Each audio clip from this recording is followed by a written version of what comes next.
Okay, I think I'll have to start. I'm going to keep up the pace a bit. I have a lot of stuff to cover and limited time. My name is Jan Karel Brandt. You can call me JC. It's not the easiest name to pronounce. And welcome to the talk. Thanks for attending.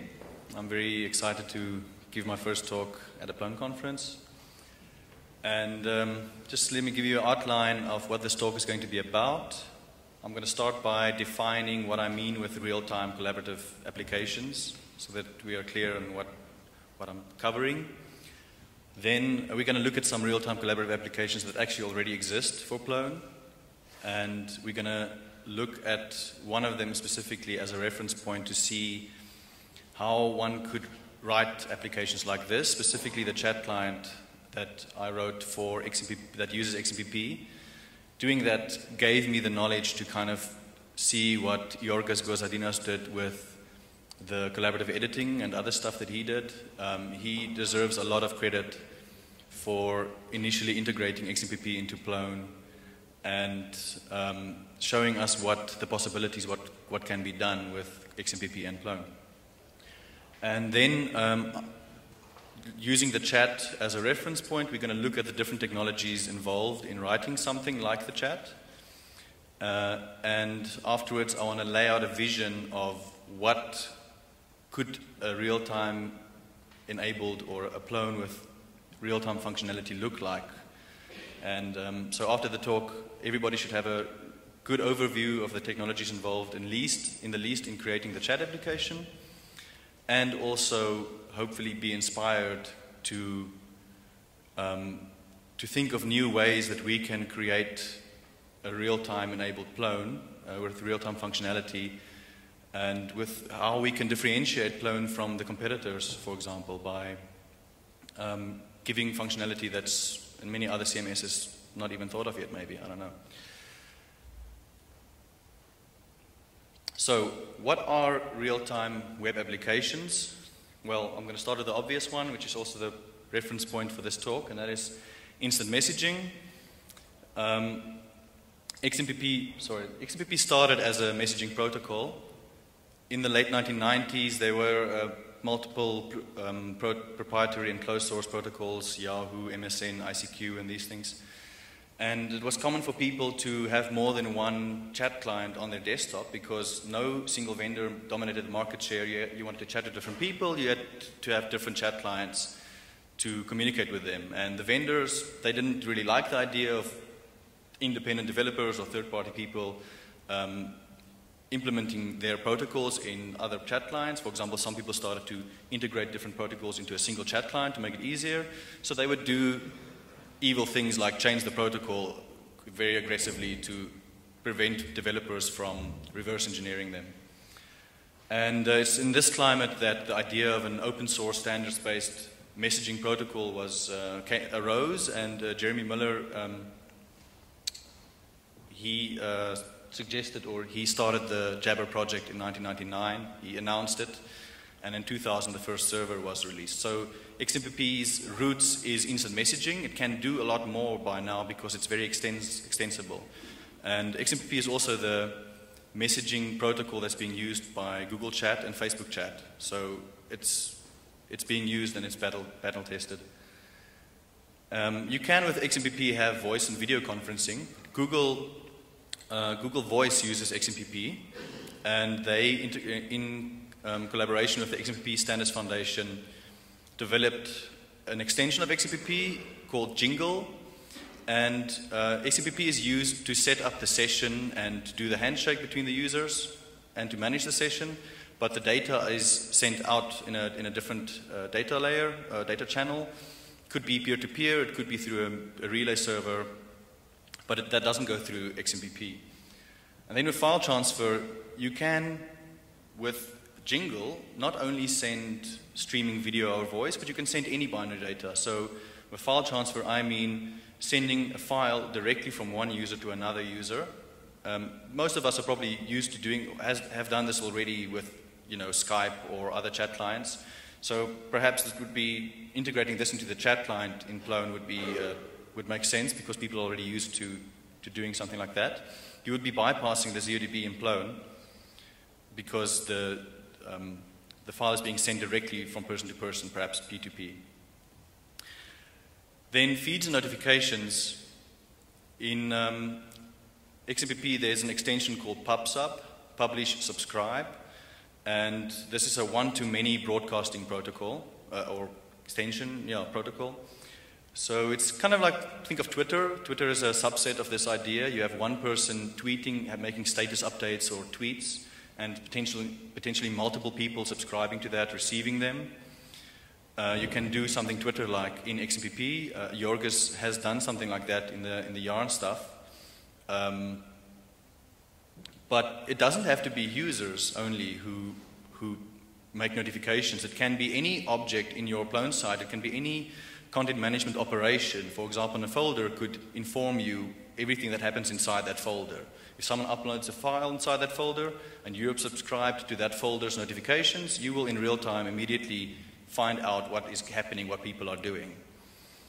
And yesterday there was a talk by people, some people interested in developing a status notification or a notification application for Plone. I would suggest Pubsub and XMPP. And then collaborative editing. So this was the main thing that Jorgis did. I think he did some Pubsub stuff, but this is the thing that at least blew me away and inspired me to jump on the XMPP bandwagon and see if I can add some value. And he had some rudimentary chat, so I thought, okay, I'll try and make a really nice chat client using building it on top of XMPP. So I think a lot of you will remember from last year, this is just the edited, shorter version of the collaborative editing video screencast that Jorgis made. This is two browsers, two users, accessing the same page, and they are collaboratively working on that page. Google Docs has the same thing. I think everybody is familiar with Google Docs doing this as well. And it works with rich text. That's TinyMCE. You all know that, obviously. And so it's nicely integrated with TinyMCE. And as you can see, rich text changes, it's not a problem. They are merged and sent to both browsers. So here's one that does it show? Yeah. Here's one that we are doing for a client of SysLab.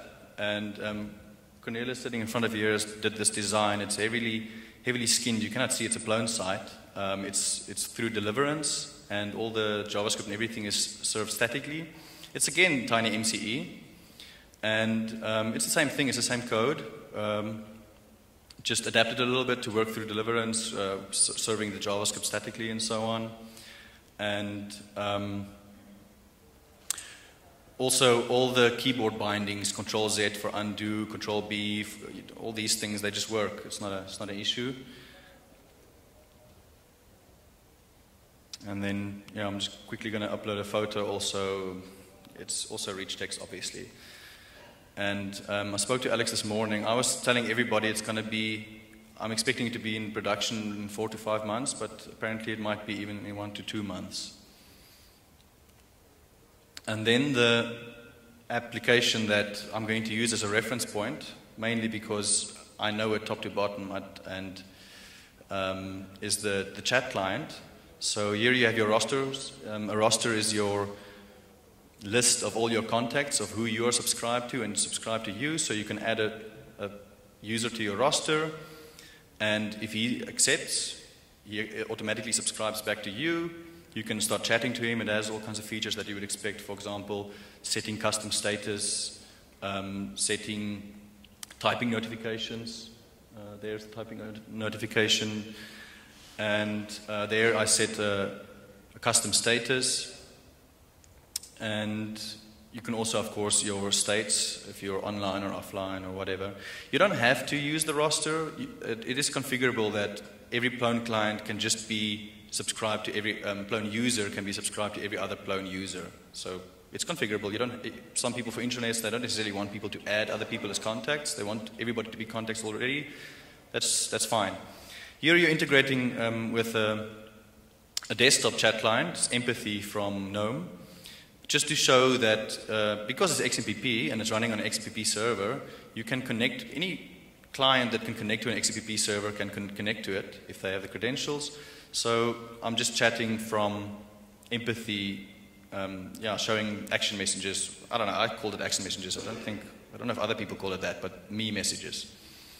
And just showing another little thing that works.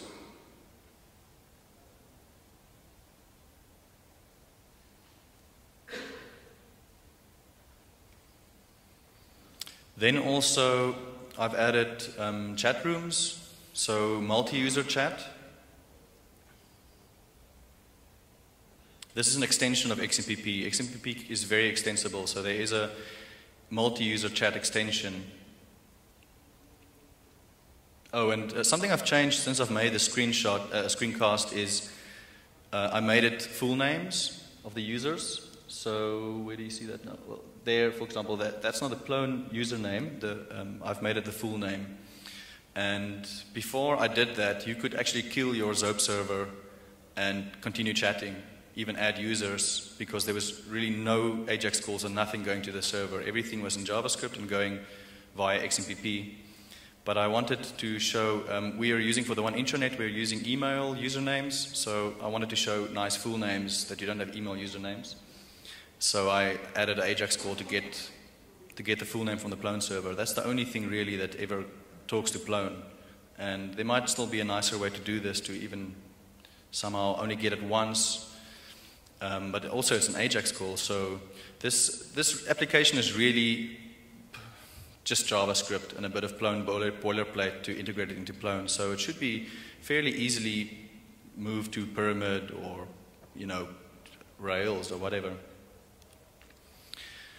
So, building blocks, how would you, I'm sure a lot of you would like to know how can you build something like this?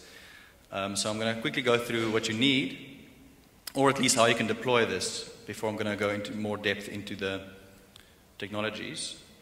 You're going to need an XMPP server. XMPP is the technology on which this is running. XMPP is a stateless, stateful, long-running protocol. You keep your connection open between the different users while you are collaborating or chatting with them. On the other hand, HTTP is shorter lived. It's request response model, and there's a disconnect between these two protocols. So you need a kind of a way to bridge this disconnect. That's what a connection manager does. So a connection manager connects to the XMPP server, and from the XMPP server's perspective, it's just a client that's connected to it constantly. And then the connection manager listens on usually port 5280 for HTTP connections. And then your browser can make HTTP connections to the connection manager, and this is how you can use, can do XMPP via a browser. There's a few advantages to this. For example, if you have network outage or you can move from network to network, it doesn't matter because your connection manager is server side and connected to the XMPP server constantly. I would recommend eJabberD. It's the one that Jorgis used, and I just continued with that, and it seems to be the one that works best. It's written in Erlang, which is a language developed by Ericsson for evented I/O and asynchronous networking and so on. So not an Erlang expert, but it seems to do the job really well. Another one is OpenFire from Java. Never used it, so. And then you're going to need a reverse proxy for the connection manager because you are using your JavaScript on a certain port, and you're going to have to connect to the connection manager on a different port. So you're going to need an Nginx or Apache to reverse proxy the connection manager. Oh, and a nice thing, of course, you don't have to deploy the connection manager separately. It's part of the eJabberD server.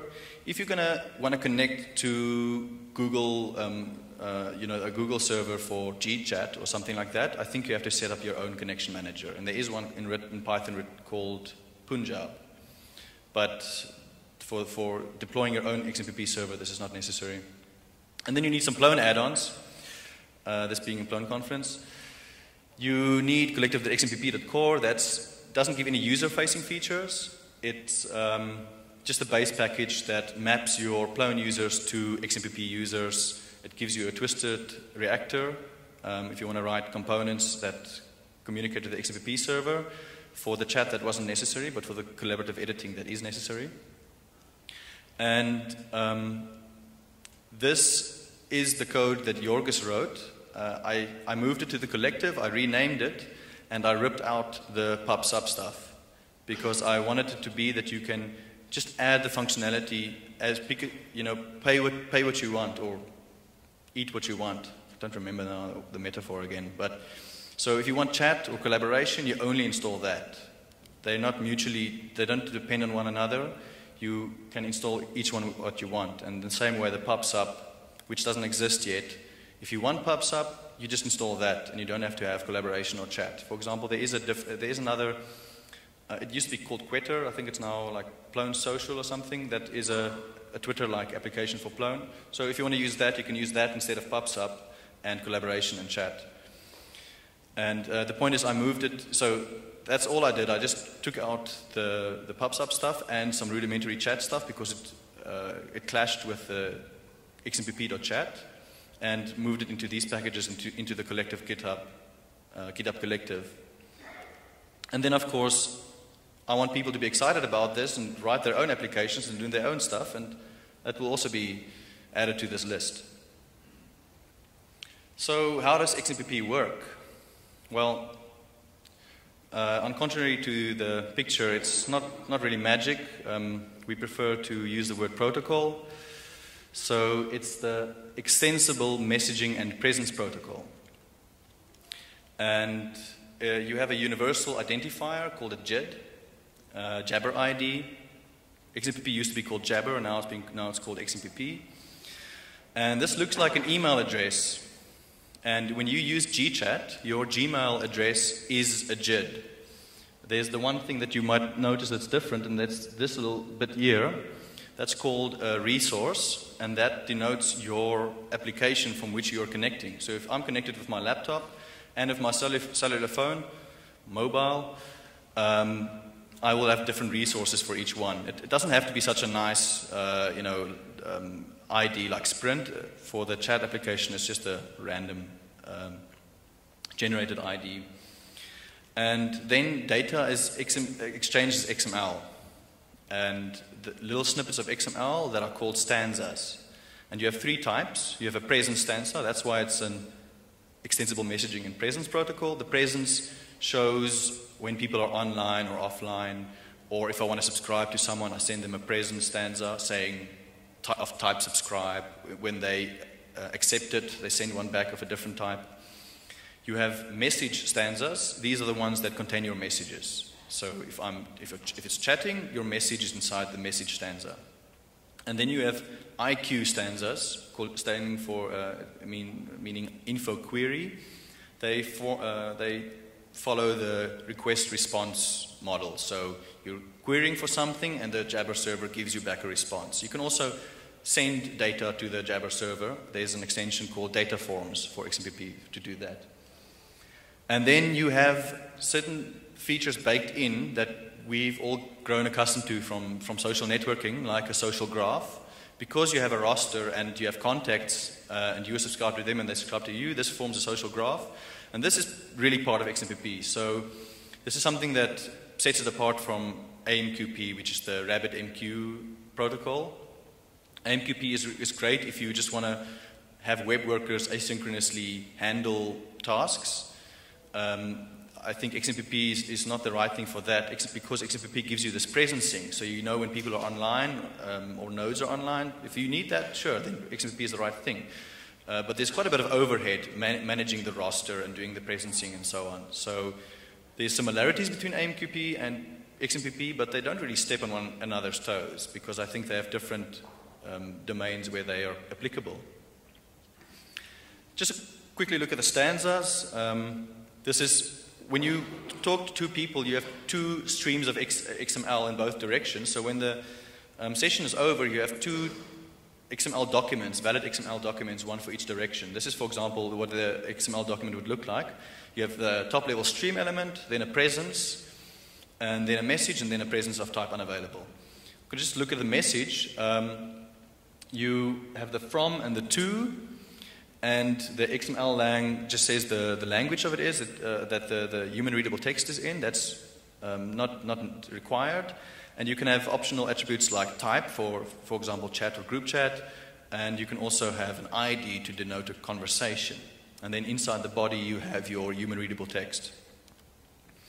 And then the presence, you saw earlier, you can have just a presence without any attributes or any children. But so obviously all these ones are optional. Here's just a presence of type available, and the show element shows different states. It's for the server, it's not for human consumption, so it's chat, away, extended away, or busy. Of course, in your UI, you will show this nicely to the user, but the point is it's parsed by the server. And then the status, that is for human consumption. So that's your custom status message. This is not an instant messaging message, this is your status message. And then the priority is the priority of your resource. It's from -128 to 128, and that's just to say this resource is more important than another resource. I never needed to use that, but I want to be complete. Here's the IQ. It asks for all the nodes from a Pubsub list. It's asking for the reading list. And the extensions, XMPP extensions, are also XML, and the way you show that something is an extension is you use a namespace. So the Pubsub element has a Pubsub namespace, which the server then obviously interprets that everything inside under it is interpreted according to the Pubsub protocol, unless you, of course, again give another namespace. And this is really a really good thing about XMPP, because it makes XMPP forward and backward compatible, because XML parsers ignore XML that they don't understand. They don't fall over or break or anything. So you can add protocols without breaking existing servers that don't understand them. And for the collaborative editing, Jorgis wrote a custom protocol for XMPP protocol for the collaborative editing with its own namespace, obviously. So what you get back is then an IQ of type result, and it lists some books, actually only one book at the moment, and that's how you can query for data from the server.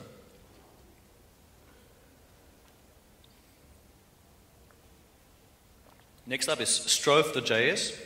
Strophe.js is your JavaScript library for connecting to the XMPP server. Okay.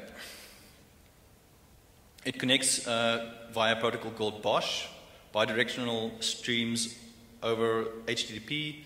I know BOSH doesn't actually fit the acronym, but yeah, anyway. And cool, I'm glad it shows on the screen the entire thing not cut off, like earlier. You make a connection over there. It's making a Strophe connection. That is the URL of your connection manager. And you have the reverse proxy, so because it's usually running on 5 to 80, but now it's reverse proxy to 80, or 80 reverse proxy to 5 to 80. HTTP bind is what your connection manager provides. And then you call connect. You give it your username and password and a handler. And the handler is called asynchronously when you are actually connected, or when this function returns or is finished with the connection. You can check whether you actually are connected and do some stuff. And then you can also add stanza handlers. So you have, remember, 3 types of stanzas: presence, message, and IQ. So here's a message handler. To your connection, you just call add handler. That's the actual function, the handler. That would be your namespace. I just passed in null there, but if you have your own protocol, for example, you can give a namespace so that you only catch messages from your specific protocol or extension. That is the stanza, and that's the type attribute of the stanza. It's not necessary. You can also build stanzas. So anybody who's ever built HTML elements with jQuery, it inspired Stroph's, Strophe was inspired by jQuery, so it's really the same way. You have this is building a message element, a dollar message. You would also have $IQ for an IQ stanza, or I think PRS for a present stanza. You pass in your dictionary, that will be the attributes on that element.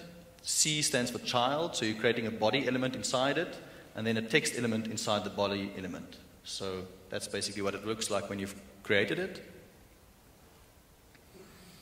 And then you can write plugins for Strophe. Jorgis has wrote quite a few, and unfortunately I only found out about them a little bit late, so I didn't use them yet.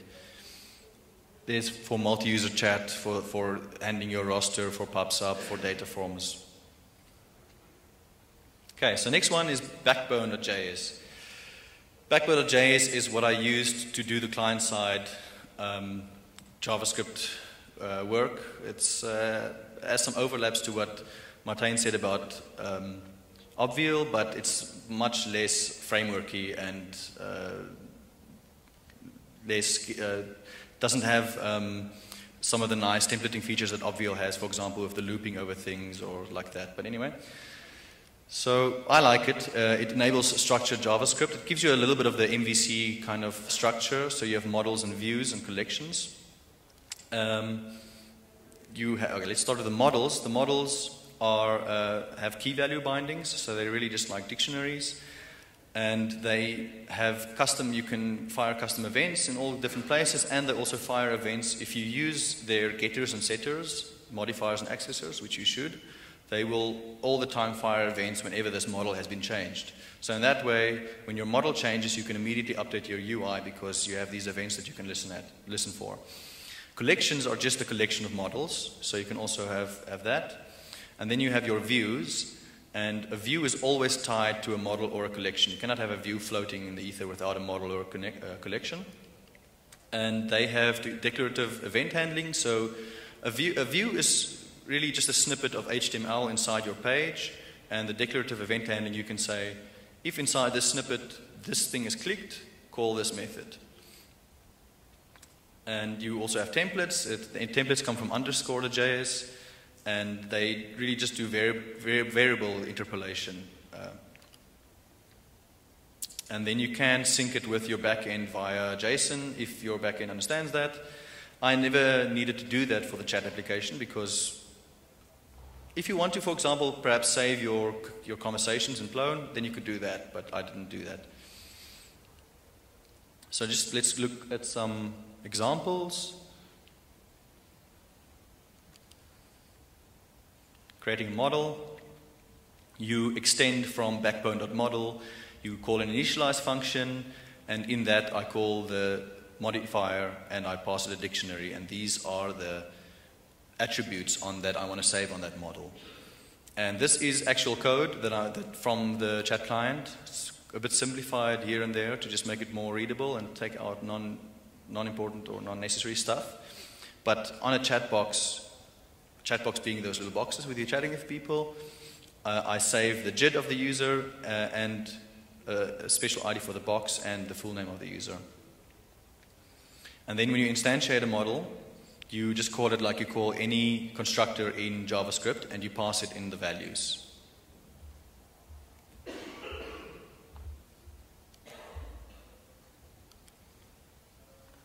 So creating a view, as I said, again, you extend just from backbone.view. As I said, a view is always tied to a piece of snippet of HTML inside your page. So there's more than one way you can do that. One way is you tell your view what your tag name is and what your class name is. And it will then go and look inside your page, all the divs of class chatbox. There will be a view for them. And then this is your declarative event handling. You say, if a key is pressed, this is the event, key press. Inside my view, there's a text area with class chat text area. If a key is pressed, call key pressed. That's a template, that's an underscore template. The only interesting thing here, this is actually the entire template for the chat box that you saw rendered earlier. The only thing here that's dynamic is the full name that's being inserted there. That's mustache formatting. You can also use a different one of underscore templates. I like the mustache one. And you have this render function in the view that you have to override whenever you create a view, a backbone view. And you just pass in your model, and you say to JSON. You can also pass in any dictionary, and it just automatically interpolates the values from the dictionary. So full name, our model has full name as one of its attributes, and it will automatically put it in there in the mustache. And you can just, this.el, that is derived from those two things. So that's the element, that's a built-in thing that is your element in the page, and you just call .html to insert your chat box inside that element, inside the div of class chatbox. And then here's the key pressed function. Remember, if a key is pressed inside the text area, there's the text area, then call key pressed. Key code 13 means enter. So if enter is pressed, you're going to send your message. And here I create a message via the Strophe, and I call connection.send. And that's how you send a message. So just to show here again how the views map to the actual elements, this is a chat box. You have the chat box model and the chat box view. It's a div with class chat box. That's a chat room view, a div with class chat room. These little messages are inserted in live or dynamically or real time during the running of the application. And they are also underscore templates of message template that are rendered. And this is also, I made a special view for the roster as well. Because you have your underlying, when you have your underlying models change and then can automatically update your UI, the roster changes a lot. And that's a model that I'm all the time, I have an event handler for roster events, and whenever I get a roster event happens, I change the roster model, and automatically via the event handlers, the roster view also gets updated. So I would like everybody to be excited about what we can do with Plone, with XMPP and real-time applications. I'm going to give some ideas that I've had or that I've heard other people give. I don't think these are necessarily exhaustive. There might be more things that we can do with it. So I would love to hear also from people if they have more ideas. Okay, messaging. Instant messaging already exists. You can use this multi-user and single-user chat. And another thing to add to this is the file sharing, the direct file sharing, sending a file from sending a file from one user to another. Collaboration. Again, collaboration we already have. It's integrated, and it's going to be deployed by Syslab soon. And this is for documents using TinyMCE, but what about using the Canvas, HTML5 Canvas element to also do collaborative whiteboards or UML diagrams or mind maps? Or collaborative translations, integrating it with Plone App Multilingual, or pair programming. The theme editor, for example, the other theme editor uses Ace Editor. That's one thing I want to sprint on this weekend, is getting collaborative editing works with the TinyMCE, but I want to get it to work with the Ace Editor as well. And Plone IDE used to run inside Plone. Apparently it's now been decoupled, so I'm not so sure if we can still do that collaborative pair programming, but that would be cool also. And continuous feedback. So status notifications. This is something that I know people want. I know clients of Syslab has asked for this in the past. We've done things to do. We've written apps for this, but nothing, or add-ons, but nothing as nice as could be done with XMPP. And this is really an area where I think development will happen. So system status messages. What I've thought about any CRUD or content management operations on objects inside your Plone site. They can inform you of what's going on. And you could perhaps even have, you know, it doesn't have to be only that you're logged into your site. Maybe you can have desktop clients or other XMPP clients, or I don't know, phone apps that give you updates of what's going on in the site. And then user feeds, you know, basically like Twitter inside your intranet. And then, what about audio and video conferencing? So it is possible with XMPP, by using Jingle. This is maybe a little bit of an ambitious one, but I think it's doable, and I think we have a lot of really intelligent people in this community. I think if there's enough will to have something like this done, I think it can be done. And I want to look at this when I have some time next year. Not saying that I can do it, but I want to look at it. And that's it. Thank you for attending, and any questions? Now is your time.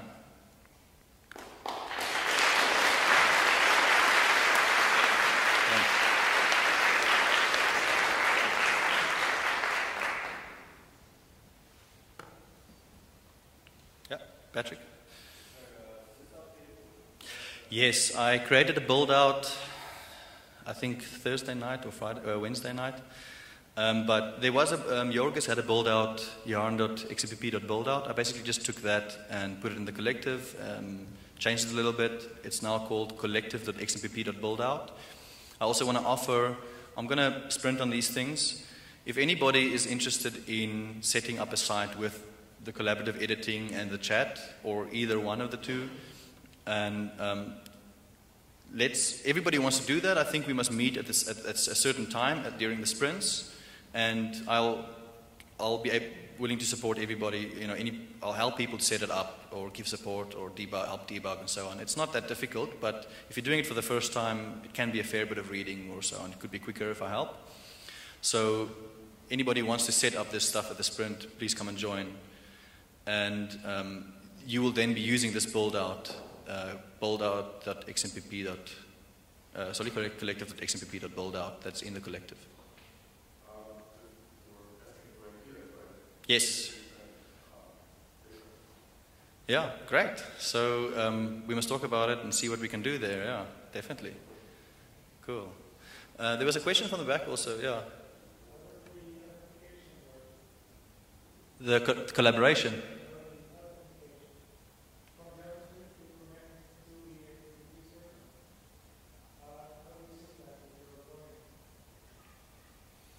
You actually don't sync anything with the chat. There's nothing to be synced to the Plone instance. The credentials. Oh yes, that makes sense.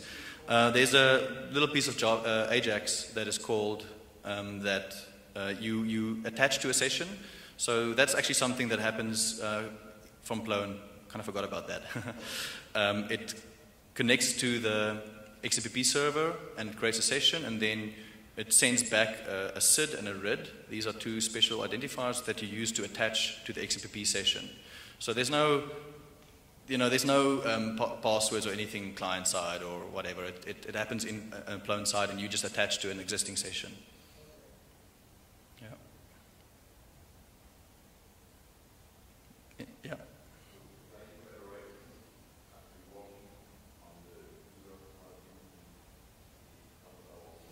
Yes, I think Andreas Jung made a good point.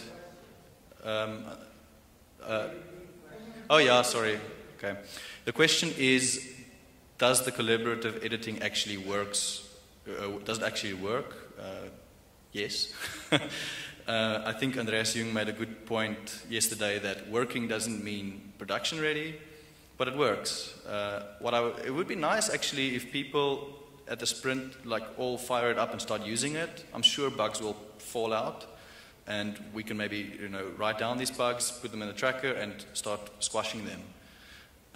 I'm all the time testing the stuff on my laptop of two browsers. And that's not ideal because it's not a really real-time collaboration. I have to move from one browser then to the other browser. So a few people working on it at the same time, perhaps there some stuff would come out. So that would be nice to see with the collaborative editing and the chat. But it works. It's not like there's no. I'm not aware of a single bug actually at the moment. I'm not saying there aren't any, but everything that I found I've squashed. Anything else? Yes. Jorgis did that. It doesn't look too tricky. Yeah, sorry. How difficult is the TinyMCE integration with the collaborative editing? So, you basically, what happens, you have an adapter that it gets called, and you ask it, what are the fields inside this page that I want to have collaboratively editable? And so you have adapters for, let's say, your news item or for different content types. And then you loop through them and you initialize every field for the collaborative editing. And you ask there, is this TinyMCE? And I had a problem there when I used it for the deliverance intranet thingy, that TinyMCE was not yet initialized properly when this code was already running. So it asks, is this a TinyMCE editor? And it says no. And then afterwards it becomes a TinyMCE editor, so the collaborative editing didn't work. And what I did was you have events in TinyMCE. They're not as nice as, for example, Backbone events or so on, but you can kind of hook into it. And there is an on-init event. And if I remember correctly, I hooked some code into there to say on-init again, initialize this for TinyMCE. It's not too tricky. I think the ACE editor might even be simpler, but I don't know. I haven't looked at it. I'm sometimes known for being overly optimistic. I was very optimistic at the Plone conference last year, starting with this stuff, and then made some headway, and then for the next 6 months left it because, I don't know, life happened. Yeah. So for my custom content type, I have to write my own adapter. It might just work. The question is, for a custom content type, do you have to write your own adapter for the collaborative editing? I think it might just work because there's one for 80 content types and one for dexterity types, and because you use form generation, they follow a certain pattern. They're all the same for all the content types. Where I had to write a custom adapter is in this intranet where we actually hand code all our forms, and we didn't follow some. Then you have to still tell it what are the IDs of the forms that have to be collaboratively editable. So I think just normal types is actually not necessary. But if you have to, it's there. Yeah. Thank you very much.